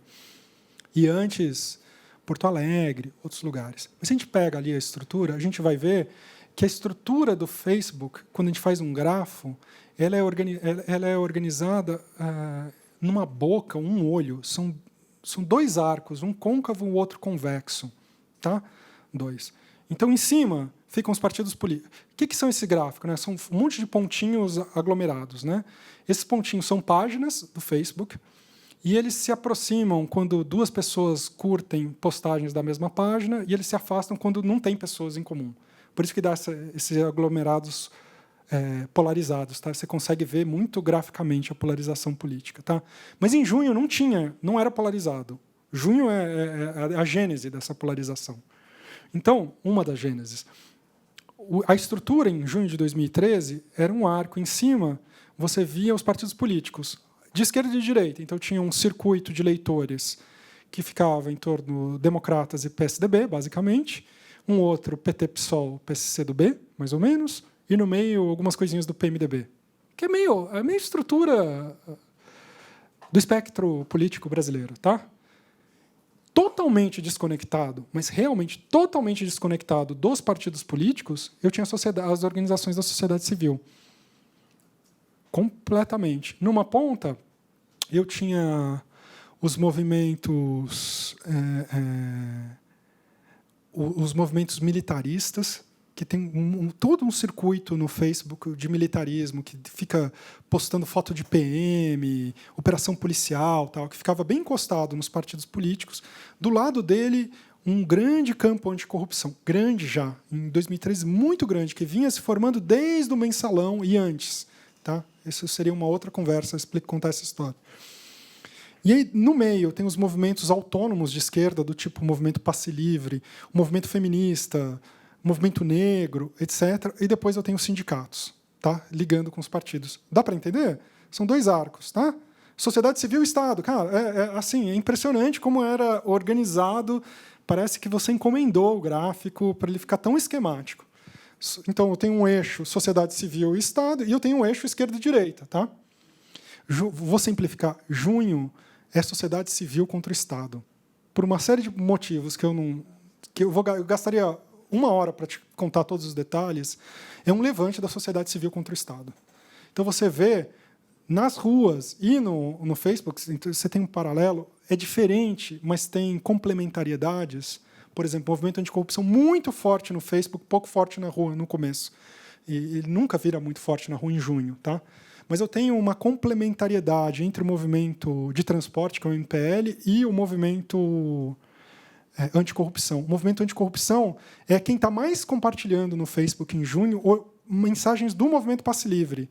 E as mensagens são: tá vendo? Isso é o povo brasileiro em luta. Isso é o povo indignado, está queimando tudo, está quebrando tudo. Esse é o movimento anticorrupção olhando num antagonismo contra a corrupção. Tá? E, nesse momento, esse movimento anticorrupção não é de direita. Não é. Ele é populista. Ele é vagamente antissistêmico. E eu tenho uma espécie de aliança tácita. Não é uma aliança real, porque esses grupos não estão se comunicando, mas eles estão mobilizando, um nas redes e outro nas ruas, uma espécie de aliança. E gera esse caldeirão muito colorido que é junho de 2013. Junho de 2013 é 12% da população brasileira nas ruas. Não tem nada de parecido na história brasileira. Tá? 12%, é 20 milhões de pessoas nas ruas, é meio todo mundo. E ele desarranja todo o sistema político, todos os políticos perdem 30 pontos percentuais. O mundo se reorganiza. O que acontece depois? Um arranjo. As forças políticas que são ameaçadas, eles perdem, todo mundo perde 30% de apoio, com pouquíssimas exceções. Tá? Todo mundo, o sistema colapsa, o sistema político. O que ele faz? Ele se rearranja e ele fagocita a sociedade civil e rompe isso, gerando o processo de polarização que a gente vê. Tem muitas mediações, mas é isso que acontece. Então, a gente vê, no decorrer do ano de 2014, que é marcado por 2 fenômenos: os protestos contra a Copa do Mundo, em 2014, e as eleições presidenciais da Dilma, eles começam a se estruturar, e se estrutura desde então num sistema polarizado. Ele não era polarizado. Ele se polariza em 2014 com uma estrutura diferente. No centro do campo antipetista tem a sociedade civil. No centro do antipetismo não estão os partidos políticos. Está o movimento contra a corrupção e a MBL. Esses movimentos contra a corrupção, como chama outro? O Vem Pra Rua. Eles estão no coração do campo antipetista. E quem está no coração da esquerda é o PT, o PSOL e as suas figuras. São os políticos. Isso tem a ver com o fato, de um lado, tem crença no sistema de representação, isso tem a ver com a história do PT, com a trajetória, não é? E que se fundiu com os movimentos sociais. Está colado nele, está o MPL, está o movimento negro, todos os movimentos que estavam no centro e que estavam participando do antagonismo contra o Estado se juntam na defesa do Estado. E, do outro lado, você tem, com exceção dos jovens, tá? que tem uma dinâmica mais própria. Desculpa, é uma resposta simples, mas é como eu vejo a coisa. Mais uma pergunta aqui da internet. Pergunta do Fernando Monteiro. Você já falou um pouco sobre isso, mas se você quiser, enfim. Pablo, como compreender o fenômeno João Dória em São Paulo? No seu entendimento, é um novo tipo de populismo, uma versão tradicional de populismo, ou não pode ser compreendido como populismo? Então, não sei. Não sei porque eu nunca estudei o fenômeno João Dória, tá? Então, eu não sei o que as pessoas que estão defendendo o João Dória elas pensam. O que, para mim, é muito claro que ele é um fenômeno da antipolítica, que não é necessariamente a mesma coisa, que eu posso ser da antipolítica e não ser necessariamente populista, né? Populista tem esse, no sentido do Laclau, tem esse apelo difuso, tá? Em torno dos significantes vazios. Eu não sei dizer, observando assim, eu precisaria estudar, mas ele é claramente um fenômeno da antipolítica, ou seja, um ator político que aproveitou da crise de representação para se lançar. Ele nem é ele é um político, ele foi da Embratur, ele tem uma trajetória política, mas ele disfarçou essa trajetória política e se vendeu como um empresário que vem de fora do sistema, né? Ele se cacifou e está se cacifando, está tendo uma trajetória, né? Então, seguramente ele é uma figura da antipolítica, mas não necessariamente. Eu não sei dizer se ele é populista necessariamente. Eu precisaria estudar com mais atenção. Tem mais uma outra pergunta aqui da Camila Fontes. É possível um comentário sobre a aliança, em especial no Brasil, entre o pensamento liberal e o conservadorismo? E se já alguém tiver também mais uma pergunta, que já posso fazer agora também. Não? Por enquanto, não.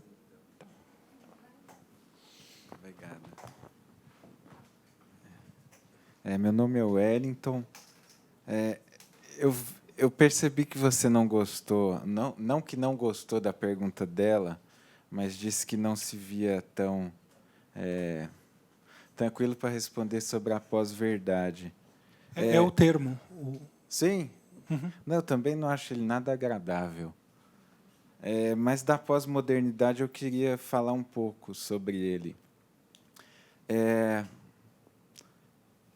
A gente vive o tempo do cotidiano, né? Isso que é muito ruim, que a gente não consegue observar o tempo da história que a gente está inserido. A gente observa a soma dos nossos dias e não uma grande trajetória do tempo, que seria o papel do historiador que vai analisar a gente daqui a algumas décadas. Eu não sei, quando a gente pensa em fragmentação, se a gente tem um fenômeno hoje de polarização política da sociedade brasileira, que ele é real, realmente ele é real, ele é concreto, se um dos lados dele ele tem algum, vou usar a palavra de novo, alinhamento, que vocês usaram, ou seja, muitos pontos em comum, que não um único, o outro lado tem que ter algo que o alinhe para além de ser um antipetismo. Porque, se a gente for observar bem com lupa, a maior parte que está polarizada dos dois lados, um é extremamente antipetista, o outro não é petista, que está mais à esquerda, que tendemos a imaginar que eles são um pouco mais esclarecidos do que esses que estão perdidos nessa nuvem toda política. O que eu penso para conjugar com a ideia da pós-modernidade é que a gente vive, desde o final dos anos 60, como você apontou, uma grande crise de processo societário. Não existe um projeto societário no mundo hoje que tenda a unificar a humanidade. É utópico para burro falar isso. Mas, se não for utópico, o que substituiu as utopias políticas do final dos anos 60 até hoje é a distopia. É o mundo de Black Mirror. É o mundo de que o mundo é isso aí, tratem de buscar ser felizes no shopping center no sábado à noite. Porque projeto societário não existe, aquela ideia dos iluministas de que a felicidade seria algo real e universal sobre a terra a todos os homens, é uma grande de uma bobagem. A pós-modernidade ela nasce desse contexto de final dos anos 60 e pensando a pós-modernidade como algo muito amplo e sem eu querer defini-la aqui. Nesse espaço de distopia mesmo, e que a produção cultural e artística, tipicamente pós-moderna, ela tem cada vez menos aderência à realidade. Ela se afasta cada vez mais de um projeto societário. Pegar um exemplo que foi cotidiano para a gente.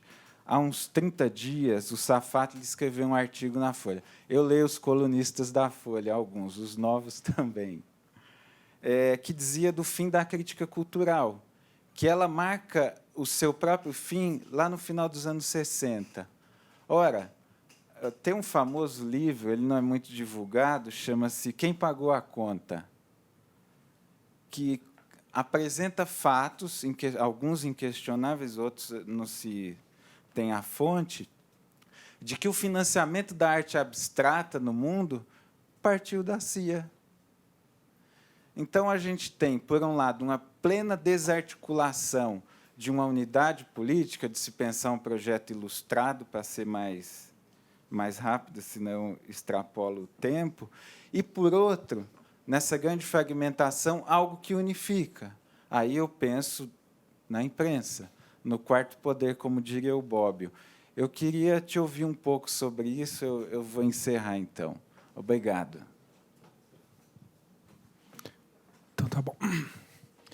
Primeira, eu fiz bem da gente aumentar o tempo do debate, porque eu acho que as coisas mais interessantes surgem no debate. Sobre alinhamento liberal conservador, é meio parecido, comunica um pouco com as suas considerações, assim. Assim, vocês sabem, né? Tem uma literatura nos Estados Unidos que eu acho que não entendo por que ela não foi, porque ela não é mais discutida no Brasil, que trata alguns fenômenos, que trata a ascensão desses temas morais, que eu acho que eu fiz menção em algum momento, eu estou falando temas morais na política, não é? Chama isso de guerras culturais. Vou contar para vocês, porque eu acho que isso esclarece um bom pedaço da conversa. A história é o seguinte: nos anos 80, nos Estados Unidos, tem um cara chamado James Hunter, um sociólogo americano. Ele se deu conta, ele falou assim: está acontecendo uma coisa estranha. Temas que sempre tiveram no debate político americano, mas eram meio periféricos. Aborto. Na época tinha um fenômeno de queimar as bandeiras americanas. Tá? O direito de queimar a bandeira. O que mais ele estava falando? Legalização da maconha, casamento gay. Essas coisas, eles eram fenômenos políticos periféricos, parece que estão entrando no centro do debate. E tudo aqui, não só estão caminhando para o centro do debate, parece que eles que estão organizando os campos políticos. Parece que estão sendo mais importantes do que a divisão antiga entre esquerda e direita, onde eu tinha empreendedorismo liberal versus o papel do Estado para gerar justiça social. E ele deu o nome disso de guerras culturais. Ele falou: essas guerras culturais são a ascensão desses temas morais e a divisão política entre duas visões morais de mundo. Uma visão moral de mundo mais baseada na centralidade, mais baseada na centralidade da autoridade e na defesa dos valores tradicionais e da família, e, no outro lado, uma autoridade difusa, a crença numa autoridade difusa e em abordagens mais compreensivas e inclusivas. Tá? Então, são duas visões morais de mundos que opõem. Não está falando mais de um programa político de esquerda e direita que se estrutura em torno do papel do Estado e do papel do empreendedorismo individual, que opunha o liberalismo ao socialismo. Tá?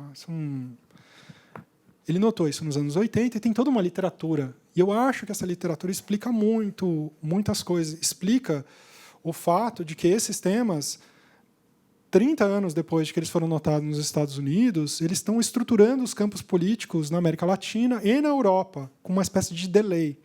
Tá? O fenômeno nos Estados Unidos foi sentido muito antes. Nos Estados Unidos seguem estruturando. Vejam a campanha política entre o Trump e a Hillary Clinton, e ele foi inteiramente estruturado em torno dessas questões, do aborto, do casamento gay. Aquilo lá desempenha um papel que não é mais secundário, ele é estruturante. Não sei se chega ao ponto dele ser mais importante do que o outro, mas ele divide bem o espaço, é tão central quanto o outro.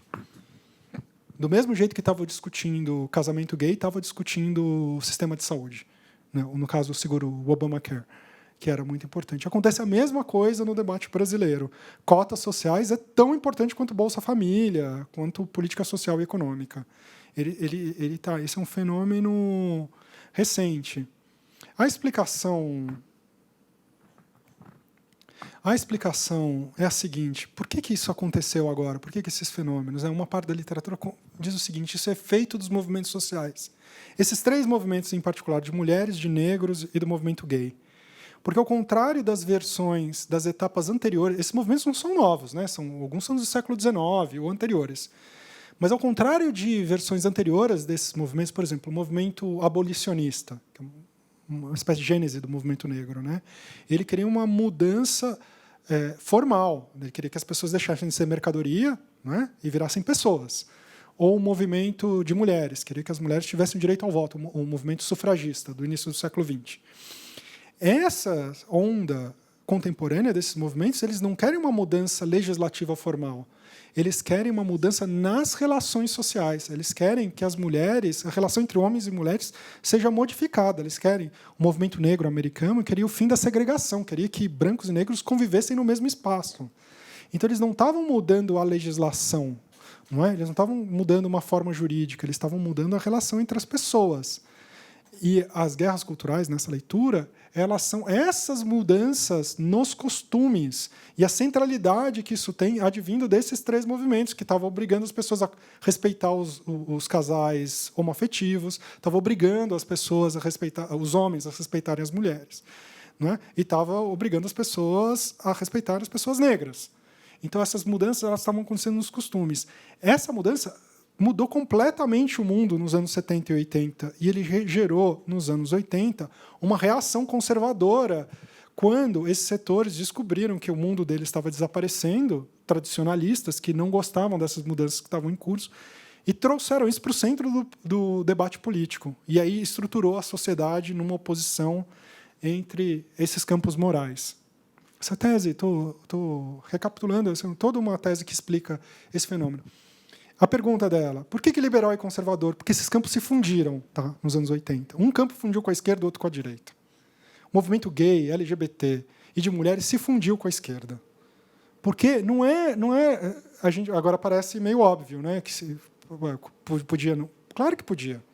Inclusive tem movimentos recentes, quando a gente faz a análise dos desdobramentos contemporâneos, onde essa adesão tá ficando confusa. Depois, se quiser, a gente pode falar disso. Mas, historicamente, nos anos 70, e 80 e 90, eles se fundiram. No Brasil, a gente vê claramente isso se fundir em 2014. Claro que havia aliança, as pessoas feministas do movimento negro e do movimento gay tendiam a ser mais de esquerda.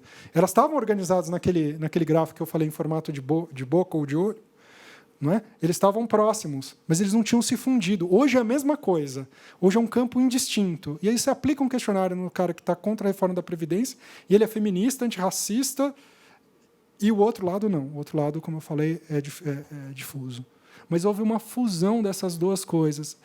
E nos Estados Unidos, não é o campo... A direita se fundiu também. Então, um campo é liberal no sentido econômico. Nos Estados Unidos, liberal quer dizer outra coisa, né? Mas liberal no nosso sentido, de liberalismo econômico e conservadorismo se fundiram, e, do outro lado, os movimentos negro, LGBT e de mulheres se fundiu com o progressismo econômico, que defende o papel do Estado no provimento de serviços públicos. Tá? Esses 2 fenômenos se fundiram nos Estados Unidos desde os anos 80. No Brasil, um lado se fundiu, o outro não. Tem a ver com esse populismo do antipetismo, que é uma coisa... que é uma espécie de polarização, por isso que eu falo que é uma espécie de polarização manca. Isso não responde à tua pergunta, eu não sei a resposta da tua pergunta, obviamente. Mas, enfim, mas dá alguns elementos também para pensar isso. Mais uma pergunta? Não? Tem mais uma aqui na internet, da Gabriela Rodrigues. Analisando Dória, Trump e outros, devemos temer o antipolítico? É possível entendê-lo como oportunismo ou uma consequência de um movimento sem alinhamento? Então, o antipolítico é um oportunismo, óbvio, né? Antipolítico é o estado do nosso tempo. As pessoas odeiam o sistema político. O sistema político está em descrédito por boas razões. Por boas razões, que esse sistema não presta mesmo. Agora, isso abre flanco para todo tipo de ator político com um discurso antipolítico. E há vários tipos. O Podemos e o Trump não são a mesma coisa, mas são dois tipos de abordagem antipolítica. O Podemos na Espanha e o Trump... Peguei um caso meio de direita, meio de esquerda, mas os dois meio populistas também. E tem abordagens não populistas. Não é? Pode chegar aí um delegado da Polícia Federal, um juiz... Pode tudo. Pode tudo. Pode tudo. Mas pode vir também um cara de uma sociedade, de uma organização da sociedade civil. O jogo está aberto. O jogo é extremamente propício para atores antipolíticos. Para mim, o fenômeno Dória e o fenômeno Bolsonaro se explicam em grande medida por conta disso. Agora, a pergunta que eu faço é a seguinte. Nas eleições de 89 e de 94, principalmente, o Enéas já tinha sido um fenômeno, porque ele tinha 10 segundos, ele tinha, enfim, uma aparência bastante excêntrica, gritava um discurso bastante agressivo e conseguiu ter uma votação bastante expressiva. Foi o terceiro candidato, né? Em 94 foi. No entanto, a gente vê cada vez mais, nas eleições, principalmente para o legislativo, né, personagens se apresentando de uma forma humorística para chamar a atenção e conseguir uma alta votação. Então, a gente teve desde personalidades famosas, né, o Zé do Caixão já foi candidato, vestido de Zé do Caixão e tal, até Tiririca e personalidades não famosas que também faziam alguma gracinha, faziam alguma piada e não foram. Então, quer dizer, o humor não basta. Porque não explicaria por que alguns são eleitos e outros não. Por que Tiririca foi o deputado mais votado e outro palhaço que se apresentou não foi? Então, você não acha que existe, de certa forma, uma simplificação numa análise que atribui apenas o fato da pessoa ser uma celebridade, ela ter sido eleita? Porque o Jean Willis é um ex-BBB. Houve outros exemplos de ex-BBBs que tentaram se eleger e não foram. Ou seja, ele não é apenas isso. Quer dizer, existe um conteúdo aí, não é apenas uma forma, não é um vazio, uma celebridade vazia no sentido. Porque, senão, todos os ex-BBBs teriam sido eleitos. Então, o que explica o fato de um palhaço ser eleito e outro palhaço não ser eleito? Você não acha que essas pessoas que foram eleitas, de certa forma, dizem mais ao eleitorado do que apenas uma rejeição à política tradicional? Não, concordo. Estou totalmente de acordo. Né? Não é suficiente. Isso é uma condição. Né? Se o sistema não tivesse em crise, o Tiririca não teria sido o deputado mais votado. É condição para ele ser o deputado mais... Talvez ele fosse até eleito, mas para ele ter aquele desempenho... É condição necessária, embora não suficiente. Eu acho que o fato dele ser palhaço ajudou, porque palhaço tem um simbolismo antissistêmico, óbvio. Ele é um puta comunicador, eu acho ele engraçado. A campanha dele foi ótima, assim como a campanha do Dória foi ótima. Eu acho que ele é um excelente comunicador, a Câmara namora ele. A campanha dele foi muito bem feita, ele dava um show nas entrevistas. Então, eu acho que tem um monte de outras coisas. Ele tinha um forte... No caso do Dória, ele tinha um puta partido por trás. O Tiririca também tinha um partido, ele era do PR, então ele tinha uma base partidária. O PR deu muito espaço para tentar alavancar outros candidatos com a votação dele. Então, eu acho que tem um monte, teria que estudar caso a caso. Concordo que é necessário, mas não é suficiente. Agora, nada disso a gente explica em circunstâncias sem crise. Esses caras não são, ninguém de fora do sistema entra. O jogo da política é um jogo fechado. Para você entrar, você tem que se filiar num partido político, tem que fazer conchavo, tem que ficar esperando, tem que ter padrinho político, tem que ter tempo de... Sabe? É um jogo ali fechado. Não entra ninguém de fora. Ali é um jogo totalmente amarrado. É assim que funciona o sistema político. Quando ele entra em crise, ele fica mais aberto. Por isso que tem chance de renovação e tem perigos enormes também. E ele realmente pode ir para qualquer lugar. Mas é quando esse sistema se abre. Mais alguma pergunta? Não? Gostei muito da sua apresentação, parabéns, e eu sei do seu livro também. Gostaria de saber o seguinte, eu sou um pouco mais saudosista, né? E vivi uma época que a música, a arte também era político, né? Geraldo Vandré, Chico Buarque. O que aconteceu com esse fenômeno? Não é só modernidade, mas você não existe mais isso na arte falando de política. Não sei te responder. Não sei. Eu ia te palpitar aqui. Prefiro não responder. Mas, assim, eu acho que a gente não tem mais fenômenos de massa, né? Estava lendo isso hoje, casualmente, uma coisa sobre isso, né? Essa grande época de ouro da MPB, ela está muito ligada com a política, mas também a outras coisas, né? Eu preciso de ter uma indústria de massa que tem, né? Não o repertório, o catálogo das grandes reduziu muito e ele ficou muito centrado em coisas muito comerciais. Isso tem a ver com a estrutura de mercado, com o colapso do sistema de venda de CDs, colapso das majors. E eu acho que ainda tem, mas ele está muito difuso. Mas tudo isso depende de uma estrutura. Teatro dependia de televisão, dependia de indústria fonográfica. Esse modelo ele foi muito alterado, né, por conta da internet. Não sei se isso explica tudo, porque eu acho que tem fenômenos culturais de outra natureza também. Mas, na verdade, existe fenômenos de massa, mas eles são muito menos diversos do que eles foram nos anos 70. Eu acho que talvez isso seja um pedaço, uma coisa que eu poderia falar que te ajudar, mas eu acho que pode ter a ver a relação entre arte e política, pode ter mudado, mas eu não sei, eu não consigo desenhar. Eu tenho até dificuldade, você fala assim, o cenário musical paulistano, brasileiro. Na verdade, quando a gente está falando de Chico, Caetano, a gente está falando do cenário brasileiro, ele é bem estruturado, tem o campo da MPB, tem a black music, tem o samba, ele é bem organizado. Vai fazer esse mapa, eu não consigo nem produzir uma síntese do Brasil.